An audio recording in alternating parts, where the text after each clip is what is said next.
বাংলাদেশ একটি মুসলিম রাষ্ট্র, আর উক্ত মুসলিম রাষ্ট্রে জনসমক্ষে মা বোনদের ইজ্জত নিয়ে ছিনিমিনি খেলা মেনে নেবে না এই বাংলার মুসলিম জাতি। তাই উক্ত বিষয়টি খতিয়ে দেখার জন্য মাননীয় রাষ্ট্রপতি ও প্রধান বিচারপতির দৃষ্টি আকর্ষণ করছে। সাথে সাথে কুমিল্লা জেলার সকল গণমাধ্যম ভাই বোনদের দৃষ্টি আকর্ষণ করছি সরজমিনে এসে সঠিক বিষয়টি তুলে ধরার জন্য।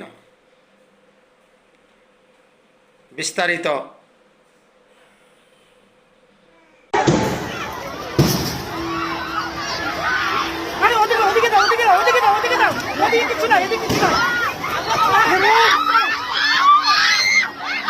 সবার